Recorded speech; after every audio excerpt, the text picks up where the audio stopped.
Salam dostlar, hər vaxtımız xeyir olsun. Bu videoda product hədəfləmə nədir, necə olur, hansı növ product hədəfləmələr var, onlar haqqında danışacağıq. İlk növbədə faylımızı istəyirəm ki, tanış edeyim sizlə. Əvvəlki videoya baxmışsınızsa, artıq bilirsiniz söhbət nədən gedir. Yuxarı yerləşdirəcəm həmin videonun linkini ki, bu datanı biz necə əldə elədik, Cerebro vasitəsilə əldə eləmişik. Elmtinin Cerebro funksiyası var, onun vasitəsilə. Ki, bizə burada göstərir bizim birbaşa rəqiblərimiz, məhsulumuz analog alarm clockdur nümunə olaraq və bizim birbaşa rəqiblərimiz hansılardır? Onların identifikasiya, yəni ASIN kodları hansılardır? Ki, bizə çox vacibdir hədəfləmə kampaniyaları yaratmaq üçün sponsored produktlarda. Və əlavə olaraq bu produkt, demək, bu data bizə göstərir məhsulların, rəqiblərin, demək, satış qiymətlərini və onların revenue'larını. Satış saylarıdır. Burada parent level sales və revenue'ları. Əsas fokus oluruq ASIN-lərə və bunun üzərindən gedirik. Keçək indi Amazon.com-a. Amazon.com-da məsələn axtarırıq analog alarm clock. Biz burada məhsul tapırıq ki, analog alarm clock, reklam, sponsor, pick keep. Orqanik olaraq nömrə 1 rəng analog alarm clock sözündə bu brenddir, bu məhsuldur. Və klik edirik buna. Pick keep small battery. Tamam. Açılan səhifədə bu məhsulun demək ki, bizim rəqibimizin səhifəsidir. Düşürük buradan aşağıda. Biz görəcəyik ki, harda, burada kateqoriya görsənir və compare with similar items, yox. Hə, bunu axtarıram. Products related to this item. Yəni ki, bu görsənənlərin hamısı sponsoreddir. Bunlar hamısı reklam kampaniyası yaradıb və hədəfləmə olaraq səhifəsində olduğumuz ASIN-i demək seçiblər. Məsələ odur ki, burada seçiblər. İki cür burada hədəfləmə ola bilər. Kateqoriya hədəfləmə ki, onun da linkini yerləşdirəcəm yuxarı və kateqoriya hədəfləmədən əlavə 80% belə olduğu halda product target hədəfləmədir. Və bu 7 demək məhsul var və 58 səhifə var. Sizin məhsulunuzu ön sıralamalara gəlməyini istəyirsinizsə, iki seçim var. Bizim eləyə biləcəyimiz məhsulun bidini artırmaqdır. Yəni ki, spendimizi, xərcimizi artırmaqdır klik başına.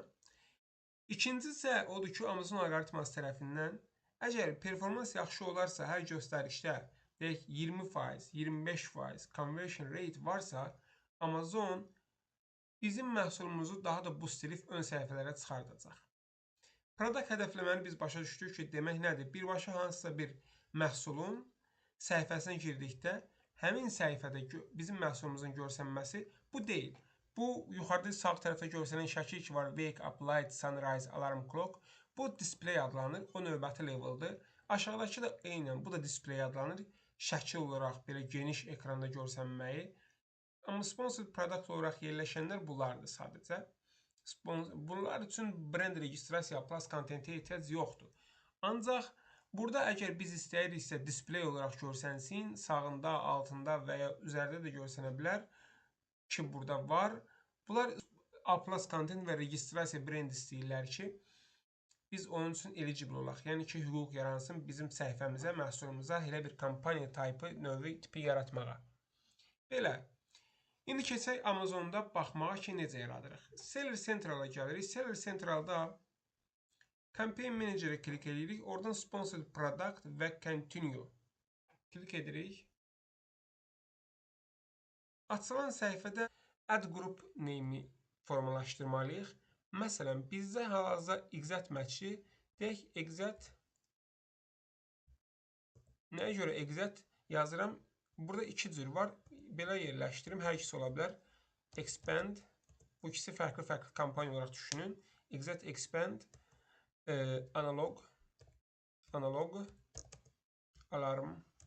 Clock. PT yazım. Olsun product target. Ad qrupa ad verdik. İndi isə keçək məhsulumuzu əlavə eləməyə ki, biz həmin məhsulu istəyirik ki, reklam edək. Ad qrupumuzu adlandırdıqdan sonra aşağıda, mən də göstərmədim məhsulu. Məhsulumuzu əlavə edirik həmin o adın altında yerləşən bölmədə. Ondan sonra isə targetingə gəlirik. Manual targeting seçirik. Avtomat targeting danışmışıq haqqında. Onun linkini yerləşdirəcəm yuxarı. O da maraqlıdır ki, hər kəs ona baxsa, xüsusilə də başlanğıc səviyyədə olanlar avtomatik targetingin nə olduğunu bilməyi mütləqdir. Sonra manualdan keçirik product targetə. Product targetdən gəlirik individual targetə. Kateqori var. Kateqori haqqında da video çəkdik. Onun haqqında da detallı danışdıq. Necə yaradılır kateqori kampaniyalar və necə formalaşdırmalıyıq, filtrasiya nə cür olmalıdır. Onun da linkini yerləşdirəcəm description bölümünə və ya da ki, yuxarı. Girib baxa bilərsiniz. Individual seçəcəyik. Individualda biz gördük ki, burada iki cür var. Exit və expand. Exit nədir, expand nədir? Exit odur ki, biz məsələn, bizim məhsulumuzu yerləşdirmişik və istəyirik ki, bizim məhsulumuz bu asinlərin hamısının ekranın, hamısının səhifəsində appear olsun, yəni görsənsin. O zaman biz exit seçirik. Buradan enter list edirik.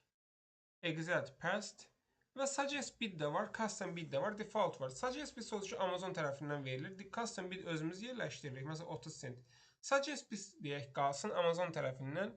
Fixed bid odur ki, bir bid seçilir və hamısı üçün keçərlidir. Bütün kliklər üçün. Suggest bid və target edirik. 30 cent, okey. 30 cent, 30 cent, 30 cent, 30 cent, 30 cent. Amazon suggest bidi 30 cent. Okey. Demək belə oldu exit match. Amma expand fərqlidir. Expand odur ki, o adətən expanddə 5-dən artıq asin yerləşdirmirik. Çünki expandin xərci ekstra çox gəlir. Expand odur ki, o exit deyil. Birbaşa bu məhsulların deyək ki, 5-ini seçək. Yuxarıda məsələn 3 məhsul seçək. Bu 3 asin ki var, biz öz Excel faylımızdan götürdük. Bax, bu deyək ki, 3 asini götürdük, düzdür? Biz həmin o məhsullara expand olaraq yanaşıb kampaniya yaradırıq. Odur ki, onların yerləşdirdiyi, onların indeks olduğu açar sözlərdə də biz görsənə bilərik. Hətta və əsasən onların səhifəsindən əlavə onlarla əlaqələnən məhsulların səhifəsində də biz görsənə bilərik. Yəni bu 3 asin ki var, bunların indeks olduğu açar sözlərdə deyək 20-25% görsənə bilərik. 70-80% isə bunlarla əlaqələnən digər məhsullar ki var, onlarda görsənə bilərik. Eyni saat olmaya da bilər, əlaqələnən ola bilər, komplementary məhsul ola bilər, tamamlayıcı məhsul ola bilər, amma görsənə bilərik. Expand daha genişdir. Ona görə expand'ə bid verərkən minimum vermək lazımdır ki, maliyyə etkisinə yol açmayaq. Minimum xərclərlə irəliləmək adına exit, daha doğrusu expand'də minimum bidlər yerləşdirmək lazımdır. Deyək ki, burada expand, exit elədik və ya expand elədik. Və davam edirik. Və biz gəlib negativ product target eləyə bilərik aşağıdan. Hansı ki, istəmirik səhifəsində görsənsin. Ondan sonra isə biz bid type seçirik. Bid up and down biz 30 cent olduğu halda 60 centə qədər, yəni Amazon icazə veririk ki, bizdən charge eləsin hər klik başına. Down only odur ki, hal-hazırda bid neçədir? 30 cent, düzdür? 0-30 cent arası bizdən xərcləmə icazə veririk. Ona görə 99% hallarda bunu seçirəm. Əlavə xərclərin qarşısını almaq üçün. Və belə daha yaxşı akostlara nəticələri gəlib çıxa bilərik. Ondan sonra isə adı qrupa verdiyimiz adı gəlirik, kampaniya name veririk, eyni kopyala yapışdır edirik. Daha doğrusu burada double evdə bir elə olmalıdır. Analog alarm clock. Portfolio varsa portfolio seçirik və end date yazmırıq. Çünki end date o halda yazılır ki, məsələn deyək Black Friday idi və hansısa bir Amazonla bağlı və hansısa bir məsələn satış elədiyimiz ölkədə İspaniyada ola bilər, Amerika, Kanada, İngiltərə və ya da ki Almaniya bazarı ola bilər. Lokal bazarda yerləşən bəzi holdeylər ola bilər, bayramlar ola bilər. Həmin bayramların müddətini biliriksə bir həftə, 2 həftə o müddəti təyin edib xüsusi kampaniyalar yarada bilərik. Xüsusi kampaniyalarda vəziyyətə görə, şərtə görə uyğun olaraq aqressiv ola bilərik və tam əksinə konservativ ola bilərik. Bu strategiyalarla bağlıdır artıq, o növbəti leveldir, növbəti mərhələdir. Ona görə adi normal kampaniyalarda end date qoymağı məsləhət görmürəm. 2 gündəlik girib kontrol edib optimizasiya eləyəcəyik deyə varsayıram. Və daily budget təxminən 15 evro və ya dollar arası bir ümumi daily budget yerləşdirirəm. Yəni gündəlik büdcə. Və bu qədər. Sonra launch campaign veririk və kampaniyamız hazırdır. Belə dostlar, mümkün qədər product targeti exit və expand olaraq anlaşıqlı başa salmağa çalışdım. Ümid edirəm ki, heç bir sual qalmayıb. Əgər bir suala ehtiyacınız varsa cavab tapmağa aşağıda kommentariya bölümünə yaza bilərsiniz və birbə-bir konsultasiya üçün description bölməsinə yazacağım WhatsApp nömrəsi ilə ödənişli əsaslarla əlaqə saxlaya bilərsiniz. Oldu dostlar, özünüzdən müğayət olun. Hələlik hər kəsə öz biznesində, karyerasında uğurlar.